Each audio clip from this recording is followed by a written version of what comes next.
Welcome back, friends. And if you're new here, I'm glad you found your way in. This little corner of the internet is where we take history and give it a fantastical twist, telling long, soothing stories to help you unwind at the end of the day. Every episode is a full story, and then after that, you'll hear the gentle sounds of fire crackling so you can drift off if you'd like. Now, something I've been wondering. Do you prefer one longer story per video, or would you rather I include two shorter ones in an episode? I'm still figuring out the rhythm of this channel, and I'd love to hear your thoughts. Let me know in the comments. Your feedback shapes what we build here together. Tonight's story is the Enchanted Betrayal at the fall of Atlantis. You've probably heard of Atlantis as a lost paradise swallowed by the sea. But what if the sinking wasn't just a natural disaster? What if it was accelerated by betrayal? Not from an enemy across the waves, but from within the very council chambers of the Atlantean High Court. This tale imagines that as Atlantis stood at the height of its power, crystal spires gleaming, sea walls thrumming with magical wards, and scholars unlocking secrets of the cosmos, one counselor turned to forbidden magic, not to save the city, but to destroy it faster, to wipe the slate clean for ambitions far darker than anyone realized. Our main thread follows Lystran, a young warrior scholar caught between loyalty to his people and the dawning knowledge that someone he once trusted has doomed them all. As flames and flood consume Atlantis, Lystran must decide if he can preserve even a fragment of his city's legacy, or whether Atlantis will vanish without a trace. And so, with that, let's settle in. Imagine the glow of a fire nearby, and begin. The city of Atlantis had always thrummed with a low, steady hum, like the pulse of the ocean itself beneath stone. Crystalline towers lined the avenues, glowing faintly with runes carved generations ago, back when the first pact was struck between humanity and the spirits of the deep. Canals of fresh water threaded through the city, carrying boats laden with fruit, scrolls, and precious coral, while bridges arched overhead with the same elegance as a dolphin's leap. To walk through Atlantis was to believe in permanence. It seemed impossible that such a place could end. Lystran thought the same that morning as he walked across the grand causeway toward the council hall. He was tall and broad-shouldered, more soldier than scholar in appearance, but his eyes carried the reflective calm of someone used to studying both runes and swordsmanship. His teacher had called him a man of two halves, and Atlantis needed such people in uncertain times. For even before the betrayal, the seas were restless. Storms gathered more frequently. Waves hammered the city walls with greater force, and fishermen whispered of shadows moving deep below, vast and slow. The Council of Nine met daily now, seeking answers in old scrolls, in sacrifice at the tidal altars, in spells that bent the will of the sea. And always, Lystran attended in the gallery, absorbing what wisdom he could. But on that day he noticed something unusual. Councillor Therian's absence. Therian had been one of the most respected voices, a man who spoke rarely but with weight, known for his calm vision in moments of crisis. Lystran had even trained with his son as a boy, yet Therian's seat was empty, and the other councillors did not seem surprised. Instead, they argued over whether to summon the Leviathan Pact, an ancient alliance with deep-sea guardians sworn to defend the city only in the direst of hours. Some warned the pact had grown fragile, others that calling on it would show weakness. Lystran listened, frowning. If Therion had been there, he would have cut through the noise. That night, Lystran dreamed. He stood atop the crystal lighthouse of Atlantis, looking out as the sea glowed red, not from sunset but from flame burning beneath the waves. And there, at the center of the fire, stood Therion, his hands raised, his face calm, as if blessing the destruction.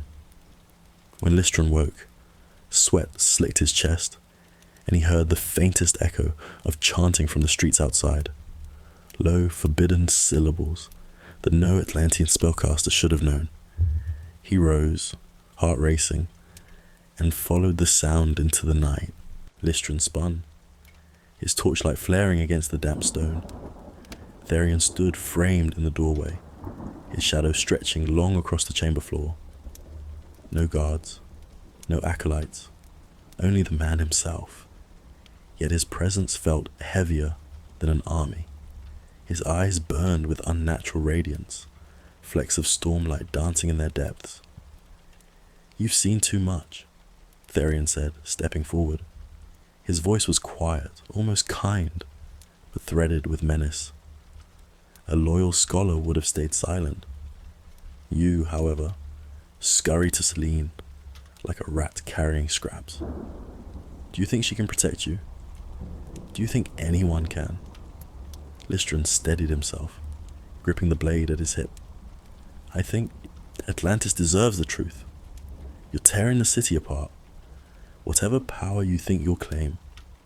"Power?" Therion laughed, the sound echoing against the chamber walls. "This is not about power. This is about salvation. The gods gave us brilliance, and then they chained us with time, with storms, with mortality. I refuse it. I will break every chain." He lifted his hand, and the air thickened. Lystran's torch guttered, its flame bending toward Therion as though drawn. The half-open scroll behind them pulsed, shadows crawling out like tendrils, drawn to their confrontation. Lystran's mind screamed at him to flee, but Selena's voice rang in his ears. "You must find its resting place before he does. Destroy it, or seal it again." He raised his blade, though it shook in his hand. "If you break it open, there won't be an Atlantis left to rule. The sea will take us all." Therion's smile curved like a knife. "Then Atlantis will be reborn in my image." With a flick of his hand, the stone beneath Lystran's feet trembled. Water burst upward in thin, violent streams, soaking his boots.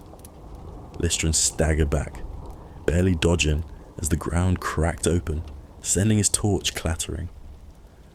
For a heartbeat, darkness swallowed the chamber, save for the golden glow of the scroll and Therion's eyes.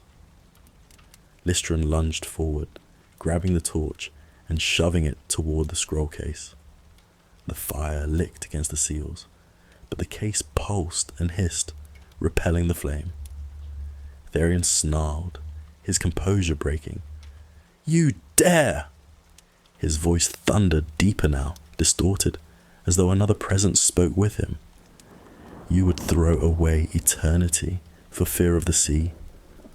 I'd rather drown with my people," Lystran spat, "than watch you enslave their souls to your madness." Therion's fury broke like a storm. He raised both hands, and the chamber walls shuddered. Amphorae split apart, oil spilling across the floor. Water roared through the cracks, flooding up to Lystran's knees. The scroll blazed brighter, its seals straining, a high-pitched ringing filling the air. Lystran fought his way forward, each step a battle against the surging tide. His blade glimmered in the torchlight, and he brought it down toward the glowing case. But in the instant steel touched crystal, a shockwave flung him backward. He struck the wall hard, his breath knocked out, vision blurring. Through the haze he saw Therion standing before the scroll, arms raised, the shadows coiling around him like serpents, You cannot stop me, he hissed. The city will burn, the sea will rise, but I will remain. The chamber began to collapse, stone raining down, water gushing higher. Lystran scrambled to his feet, blood trickling down his temple. He knew then that this was not just a battle for the scroll. It was the beginning of the end of Atlantis.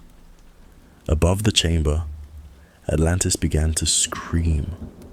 The first tremors split through the marble streets, fountains toppling as water spouted from beneath.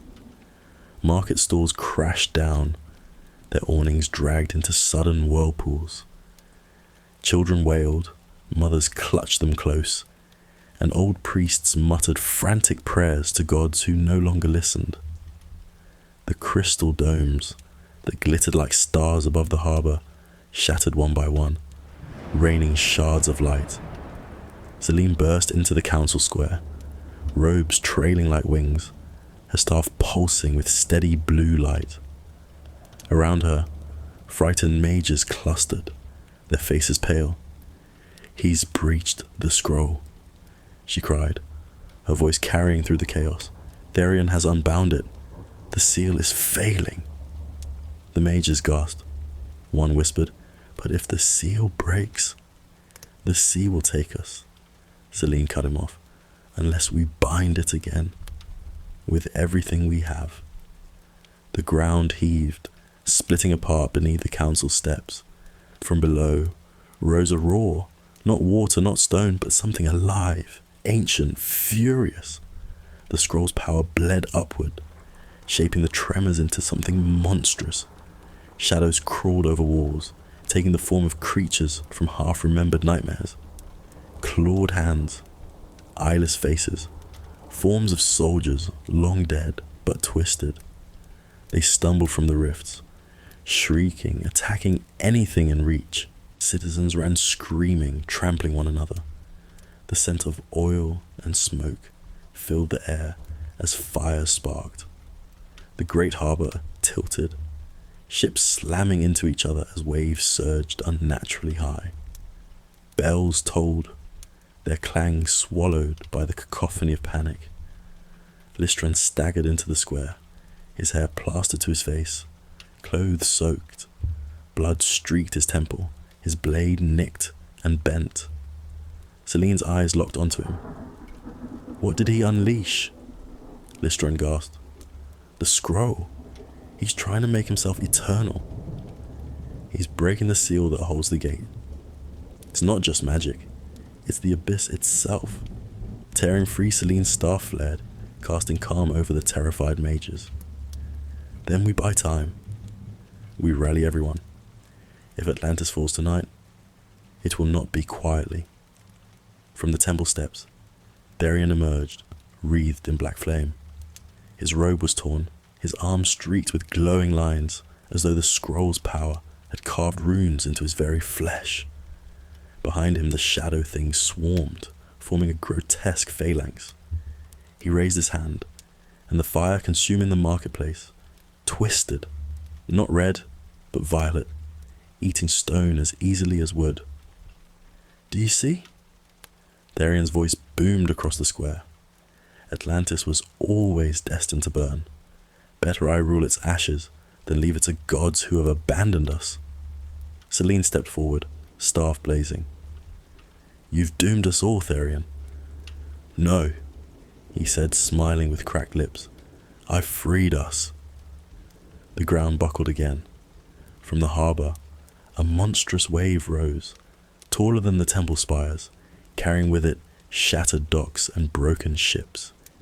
It loomed like a wall of night, preparing to crash down and sweep the city away. Selene turned to Lystran, desperation in her eyes. "If the seal cannot be mended, then we must forge a new one. That wave will end us, unless someone binds it with their life." Lystran's breath caught. He saw the mages around them too, terrified, unprepared, some barely past youth. He saw Selene, fierce but too valuable to lose, and in his heart he already knew. But before he could answer, Therion raised both hands, his voice tearing the sky. Atlantis is mine. The wave began to fall.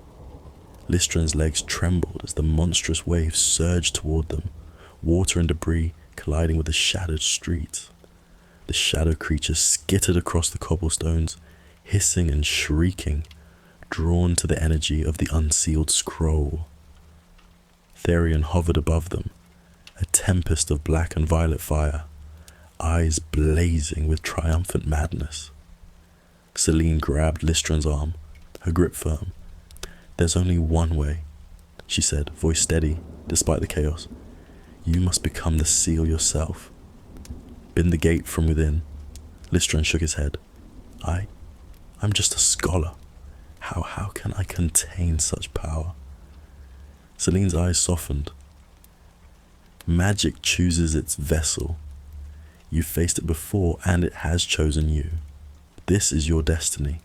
Atlantis depends on it." Therion laughed, a sound like cracking stone. The hero finally shows his spine. "You'll regret it." Lystran closed his eyes. Memories surged. The scroll's golden glow, the chanting acolytes, Selene's warning, the city above trembling and panicked. He thought of every life at stake, the countless souls that would be lost if he hesitated. Then he felt it, the pull, a whisper in his mind, the ancient call of the abyss and the city together. He stepped forward, raising his arms toward the pulsing scroll. Shadow creatures lunged, but a protective barrier, shimmering gold, erupted around him. The scroll's runes wrapped around his body, the energy surging into him like liquid fire, coursing through every vein, every muscle. His skin glowed faintly, his heartbeat matching the pulse of the magic. Therion's fury roared. "You think you can contain it? You are nothing." The wave struck. Streets split, stones cracked, and water crashed into the square. But Lystran held, the seal forming around him, a cocoon of light against the chaos. Therion's screams echoed as the magic bound him, the violet fire writhing against the golden glow. With a final surge, the shadows recoiled, the gate snapping shut. Lystran's body glimmered, half human, half ethereal. He could feel the city's heart beating beneath him, its lifeblood intertwined with his own. Therion was pinned, contained within the energy, screaming, powerless. Above, Atlantis shuddered, fire consuming parts of the city, water flooding others. But the city did not fall completely. The seal held, anchored by Lystran's sacrifice. Selene fell to her knees, tears streaming. "You saved us all, at great cost." Lystran spoke, his voice strange, resonant, no longer fully his own. "Atlantis endures, but I remain. The gate, the seal." The magic stabilized, the shadows vanished, the wave receded, leaving shattered streets, smoldering ruins, and the echo of lives forever changed. Lystran was both there and not, a living vessel of the city's protection, an eternal guardian. Selene gazed at the golden glow surrounding him, sorrow and awe mingling. "Your name will be remembered," she whispered, "not for the city you could not save entirely, but for the souls you preserved. Atlantis owes you everything." And so, as the sun rose over the battered yet surviving city, the people emerged cautiously. They saw the devastation, but also the shimmer of magic in the sky, faintly tracing where Lystran had taken his place, binding the ancient forces beneath the city. Whispers spread. A scholar had become a legend, a guardian who had sacrificed everything to protect Atlantis from a fate worse than death.